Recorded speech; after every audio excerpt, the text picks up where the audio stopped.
नमस्कार जोहार, मैं उमेश कुमार झा। आप सभी दर्शकों का स्वागत है और आज की वीडियो में हम बात करेंगे बंगाल की खाड़ी से उठने वाले इस तूफान को लेकर। जी हाँ, बंगाल की खाड़ी से मिचोंग तूफान आ रहा है जो 5 दिसंबर को आंध्र प्रदेश से टकराएगा। आपको बता दूं, नागपट्टनम में 100 मीटर पीछे समुद्र खिसक गया है और तेज हवा बारिश का अलर्ट जारी किया गया है।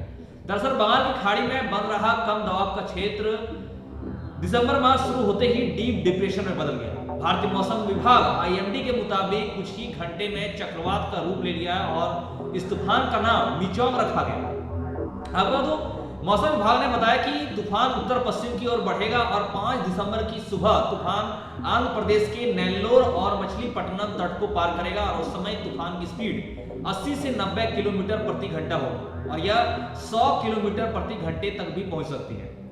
आपको बता दूं, इस चक्रवात के असर से नागपट्टनम जिले के वेलकानी बीच पर समुद्र 100 मीटर पीछे चला गया है। जी हाँ, जहां किनारे की चौड़ाई बढ़ गई है। वहीं तमिलनाडु के कई जिलों में भारी बारिश हो रही है।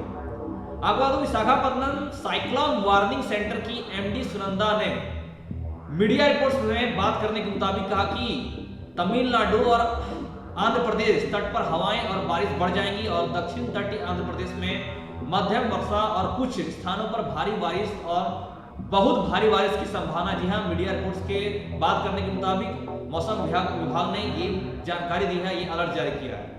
आपको तो हवा की स्पीड से तय होता है कि साइक्लोन कितना खतरनाक हो सकता है और इस साइक्लोन की हवा की स्पीड काफी अधिक बताई जा रही है। आपको बता दूं, दरअसल जब 119 से 153 किलोमीटर स्पीड होती है तो वो लगभग कम खतरनाक होती है। 154 से 170 मध्यम, ज्यादा खतरनाक 178 से 210 और 211 से 250 में से बहुत ज्यादा और 250 से ज्यादा होने पर वह विनाशकारी तूफान होता है। अब 3 राज्यों में इस तूफान का अलर्ट जारी किया गया है, जिसमें पेडुचेरी में स्कूलों में छुट्टी भी कर दी गई। जी हाँ, तमिलनाडु की अगर बात करें तो तमिलनाडु के तिरुवल्लुर, कांचीपुरम, चेंगलपट्टू, चेन्नई, तेनकासी, धूथुकुडी, तिरुवल्लुर और कन्याकुमारी जिलों सहित 5 से अधिक जिलों में मध्यम बारिश के साथ बिजली गिरने की संभावना है। वहीं आंध्र प्रदेश मौसम विभाग ने आंध्र प्रदेश को लेकर कहा है कि तटीय इलाकों और रायलसीमा में अधिकांश स्थानों पर 3 से 4 और 5 दिसंबर को भारी से भारी बारिश की संभावना, यानी कि 5 दिसंबर को कल बारिश होने की संभावना तेज है। वहीं ओडिशा में लेकर बताया गया कि 5 दिसंबर को ओडिशा के तटीय इलाकों में भारी बारिश होने की संभावना है और तूफान के चलते ओडिशा के 7 तटीय जिलों बालसोर, भद्रक, केड़पाड़ा, जगतसिंहपुर, पुरी, खुर्दा और गंजाम को अलर्ट पर रखा गया है। वहीं पुडुचेरी में तूफान के चलते पुडुचेरी, कराईकल और मानव क्षेत्रों में सभी कॉलेजों में छुट्टी घोषित कर दी गई है और पुडुचेरी सरकार की तरफ से इसका नोटिफिकेशन जारी किया गया है। अब बता दूं, मिचोंग तूफान नाम म्यांमार से दिया गया है। इस नाम के पीछे देने वाला नामकरण म्यांमार देश है, इसका मतलब है ताकत और लचीलापन होता है। जी हाँ, मिचोंग का म्यांमार के भाषा में जहां नाम दिया गया उसका मतलब होता है ताकत और लचीलापन, यानी मिचोंग साइक्लोन साल 2023 में बंगाली खाड़ी का चौथा और हिंद महासागर में बनने वाला 6ठा तूफान है।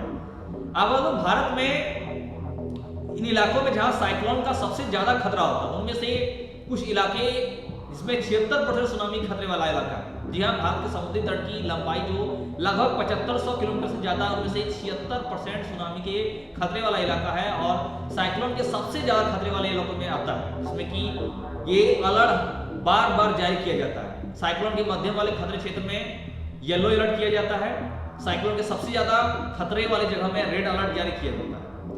अब इसके पहले अल नीनो एक्टिव हुआ था जब सर्दी का पैटर्न बदला था। अगले 3 महीने में दिन का तापमान 4 से 5 डिग्री रह सकता है। जी हाँ, मौसम विभाग के अनुसार शुक्रवार को उन्हें रिपोर्ट की थी, उसमें बताया था कि सर्दी के सीजन का पूर्वानुमान जारी किया गया है। जी हाँ, कहा कि अगले 3 महीनों में देश के अधिकांश हिस्सों में दिन रात दोनों का तापमान सामान्य से ज्यादा दर्ज होने वाला है और कुछ स्थानों पर ये 5 डिग्री तक ज्यादा रह सकता है, यानी 4 से 5 डिग्री तक ज्यादा रह सकता है। हालांकि उत्तर पश्चिम और मध्य भारत के इलाकों में तापमान सामान्य से नीचे भी दर्ज हो सकता है, लेकिन ऐसे दिनों की संख्या कम ही रहेगी। वहीं सर्दी के दौरान इस बार न्यूनतम तापमान का ना तो क्या कोई रिकॉर्ड बनेगा ना ही टूटेगा, बल्कि दिन के तापमान के नए रिकॉर्ड दर्ज हो सकते हैं। जी हाँ, मौसम वैज्ञानिकों के मुताबिक अभी अल नीनो सक्रिय चरण में है और इससे सर्दी का पैटर्न बदल गया। प्रशांत महासागर में समुद्र की सतह का तापमान सामान्य से 105 डिग्री तक ज्यादा हो गया।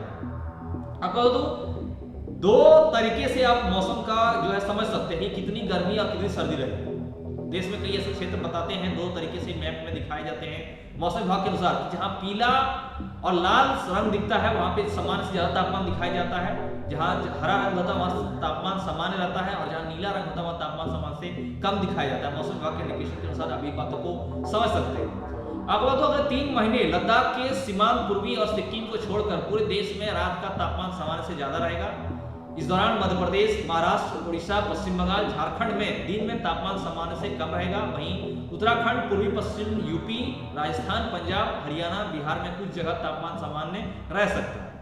मौसम विभाग के पूर्वानुमान के मुताबिक कोल्ड यानी कि ठंड डे की संख्या पूरे उत्तर पश्चिम, पूर्वी, मध्य और पूर्वोत्तर भारत में सामान्य से कम 4 से 5 दिन कम दर्ज होगी। जी हाँ, शीतलहर चलने वाले दिन भी सामान्य से कम दर्ज होंगे। हालांकि दिसंबर के दौरान 1 या 2 पश्चिमी विक्षोभ यानी वेस्टर्न डिस्टर्बेंस उत्तरी पश्चिमी भारत के हिस्सों में बारिश और बर्फबारी जरूर कराएगा, यानी कि संभावना बताई जा रही है। वहीं जून 2024 तक बताया जा रहा है कि मौसम स्थिति अल नीनो के पॉजिटिव बने रहने की संभावना है और अगस्त या उसके बाद ही अल नीनो के न्यूट्रल फेज में आने का आसार है। वहीं आईओडी हिंद महासागर द्विध्रुव स्थितियां पॉजिटिव बनी हुई है, लेकिन अब अगले 3 साल के दौरान उसे के कमजोर होने के आसार हैं और उसका नतीजा अगले साल के मानसून पर देखने को मिलता है।